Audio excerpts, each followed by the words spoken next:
बिस्मिल्लाहिर्रहमानिर्रहीम। अस्सलाम वालेकुम।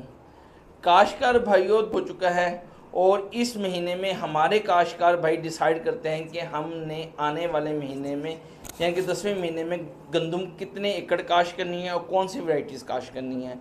तो आज की हमारी मालूमाती वीडियो होगी वो गंदम की इकसाम पे होगी कि हमें कौन कौन सी इकसाम लगानी चाहिए जो हमें ज़्यादा फ़ायदा दे सकें। मैं हूं सैयद ज़ैनुल आबिदीन गिलानी, आप देख रहे हैं अल सैयद फार्म। अभी तक अगर आपने हमारे चैनल को सब्सक्राइब नहीं किया, काइंडली हमारे चैनल को सब्सक्राइब कर लें, बेल आइकन के बटन को ज़रूर प्रेस करें ताकि हमारी आने वाली वीडियो का नोटिफिकेशन आपको मिल सके। अगर आपके कोई भी सवाल हो तो हमें कमेंट बॉक्स में ज़रूर आगाह करें।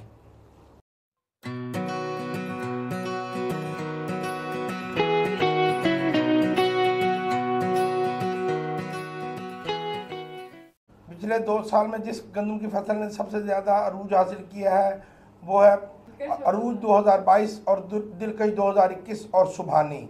अब हमें चाहिए कि सबसे ज़्यादा हम अरूज को वो दें। जो अरूज वैरायटी है इसका जो हमने वो ली वैरायटी ये बाहर से मंगवाई है, और दिलकश जो है ये फैसलाबाद अयूब रिसर्च सेंटर की वैरायटी है।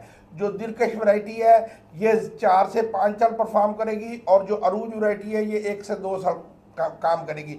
उसके बाद इसकी औसत पैदावार कम हो जाएगी। जो सुबहानी है ये भी पाकिस्तान साइंसदानों की इजाद है और ये भी बहुत अच्छी वैरायटी है। अब हमें क्या करना चाहिए कि जो हमारी वैरायटीज़ हैं, मतलब एक बंदे के पास ज़मीन है उसे सबसे ज़्यादा दिलकश काश्त करनी चाहिए, उसके बाद उसे अरूज काश्त करनी चाहिए, और उसके बाद उसे सुबहानी काश्त करनी चाहिए। अब जो अरूज का वो है टिलर जो है वो बहुत मजबूत है और उसका रंग गहरा है। ऊपर से उसका सिट्टा बारीक है और नीचे सिट्टा मोटा है, उसके दानों की तादाद भी ज़्यादा है। और जो दिलकश जो है इसका एक तो रंग बहुत ज़्यादा सब्ज़ है, और इसका सिट्टा ऊपर से बारीक है और नीचे से मोटा है, और इसका कद भी दरमियाना है और ये गिरने से महफूज रहती है।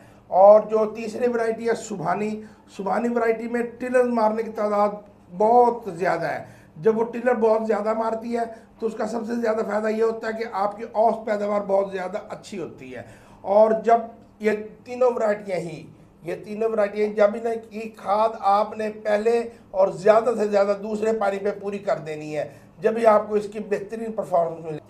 अच्छा गिलानी साहब, पिछले सालों में ये वैरायटीज़ लगी हैं तो हमारे किसानों को आगाह करेंगे कि इसकी औसत पैदावार क्या आई है रिकॉर्डेड पिछले साल।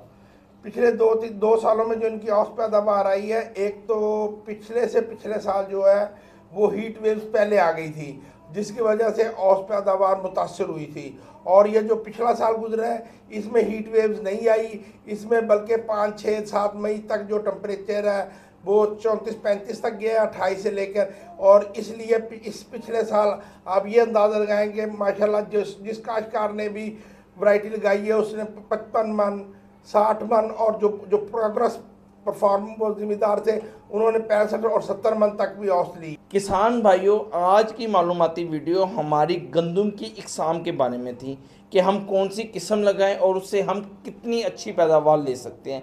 हमारी अगली वीडियो में गंदम की काश्त के मुतालिक होगी, हमें किन डेट्स में गंदम की काश्त शली करनी चाहिए और कौन कौन सी फर्टिलाइज़र इस्तेमाल करनी चाहिए। तब तक के लिए हमें इजाज़त दें। अल्लाह हाफिज़।